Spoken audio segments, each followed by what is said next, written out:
Hello and welcome back to my channel, the best place to be to discover exactly how your thoughts and your emotions are affecting your whole health.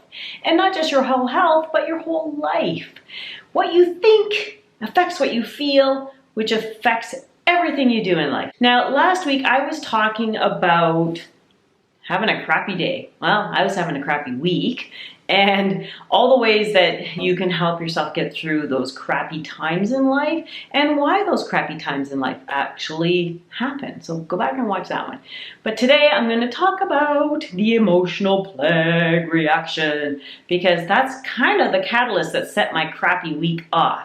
So yes, it was beliefs, like I talked about in the last video, and things that I was changing within myself. So I was changing some old belief structures, and I was really working on formulating some new habits.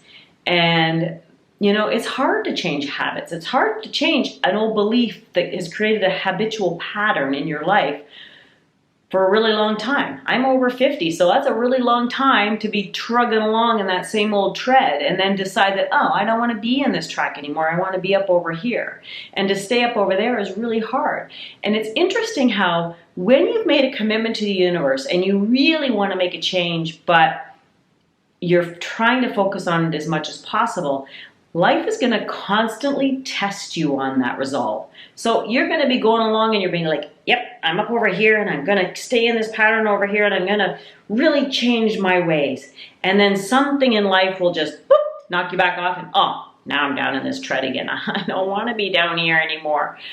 That's kind of how changing habits works. The emotional plague, though, that set me off on this crappy tangent of a week is an emotional plague is a reaction that somebody else has or you have to someone else's thoughts, emotions, or actions.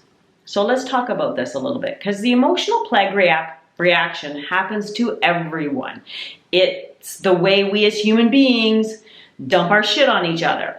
It's just the way it is. And I used to do it too, and I'll see all kinds of people doing it, and yet I've gotten to a place in my own level of health where I can, recognize where, okay, are these my emotions, or are they their emotions? And that takes a lot of due diligence and a lot of work to get to that level of health. And if you're there, awesome, kudos to you, because it's not easy to get there.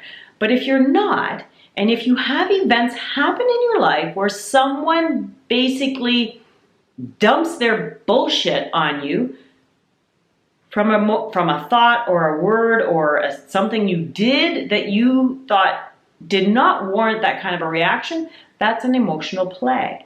So without naming names, and I'm not going to maybe go into the whole story because I don't want somebody to get off on a tangent about this, but it basically unfolded with a place where I was keeping my horse. An event happened during the day where, her blanket had come off when she was in the field, so it was wrapped around her legs, and the person that was supposed to be bringing her in, isn't always that able to manage, active big animals like that. And so luckily the owner was there of the farm and came out and helped, took her blanket off. She was fine, which I kind of assumed she was.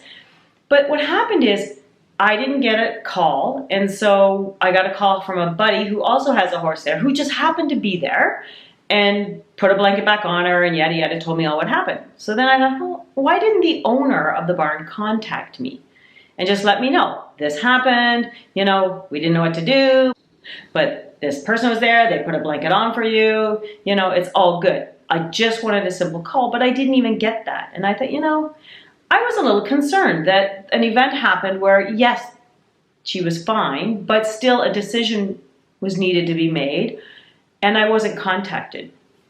Anyway, I texted the person just saying, hey, I'd appreciate it. I heard about the event. In the future, I'd appreciate being contacted.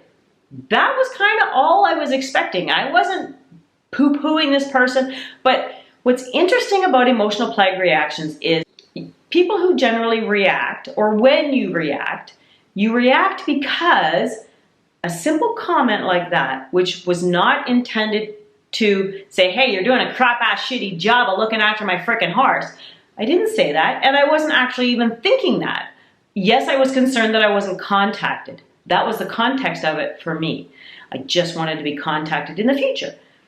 This person, though, obviously had their own shit going on and maybe had been having issues with other people or events and then felt that this was just sort of the big last straw. Have you ever had those moments in your life where you've been, taking on all this stuff and it just seemed like all these things are going on and then you hit your wall and it's like one little person makes a tiny little comment and you're like, ah! Oh my God! Ah!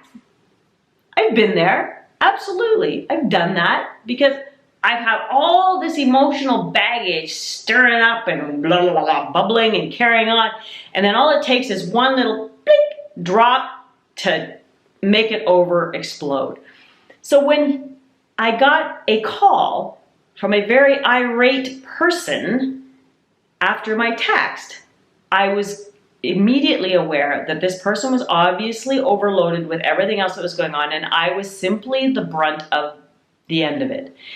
And you know what? It's interesting that if you are emotionally overloaded too, if you're carrying a ton of emotional baggage and somebody comes at you with a ton of emotional baggage, the two of you are going to do this.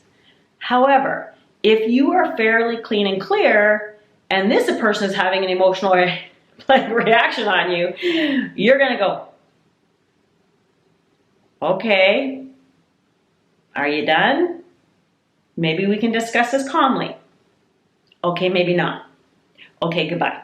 It was kind of the phone call that I had was just this person going on and on and on about what they believed was happening, which it was not the intent of my comment. And I was okay with it all. I literally calmly listened to this person.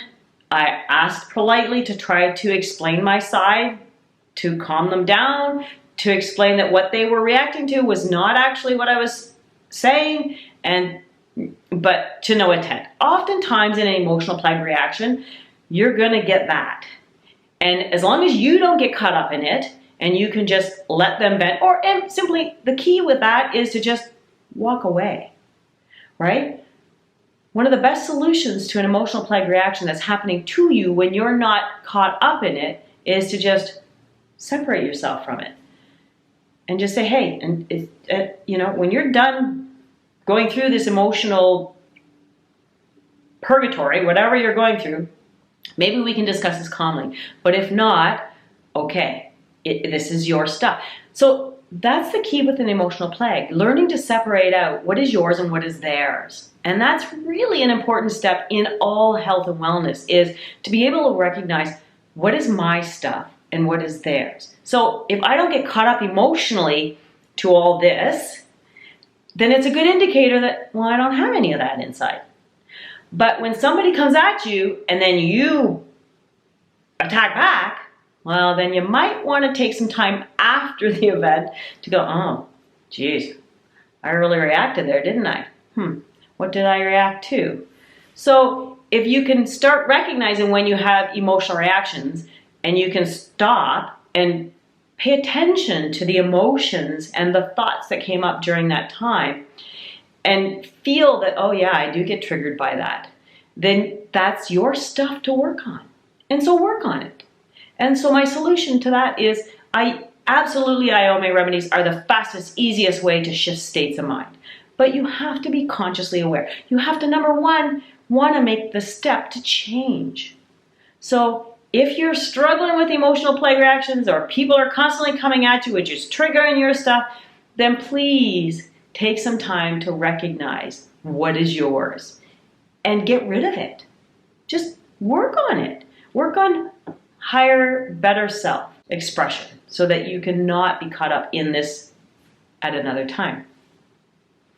What I will say too with emotional plague reactions is, one of the stories I always remind people of is literally road rage. Is the emotional plague reaction in a safe environment? You're driving down the road. If you have road rage, then you have emotional baggage that you're using these events to discharge. So remember in the last video I talked about tension charge, discharge, relaxation. If you haven't seen it, go back. But if you have, The discharge is you venting. That's what emotional plague reaction is your need to, I can't hold this anymore, and just blah. And then you usually get okay, whew, glad I got that out afterwards. Okay, maybe not the best way to discharge, so find healthier ways to release your emotional baggage. And if you need some other tips and suggestions, just reach out to me. I'm happy to help. That's why I'm here. So I hope you like my story about the emotional plague reaction, and I hope you don't have a ton of emotional plague reactions, but if you do, we're human, it happens. Maybe take some time to just reflect on what's stirring it up. How can I change that? And then look for some really healthy solutions. And if you need some healthy solutions, I'm always here. Thank you very much for hanging around and listening to my crazy emotional plague reaction this week. So stay tuned next week because I'm going to talk about the stomach flu. It's fall here in Canada and the weather's crappy and it's, that chaotic energy that goes around this time of year, the miasm, which I'm going to talk about in another video. But this miasm that falls in this season creates what we call, what everybody calls the stomach flu. But it's not actually a flu. And I'm going to go over that next week, so make sure you stick around. I'm looking forward to going through that with you next week and ways to avoid the stomach flu. So for the rest of this week, have an amazing week. Try not to emotional plague. And if you do, or if somebody else does, make some notes and do some work. And until next week, remember, be authentic, be empowered, and own it completely. Bye.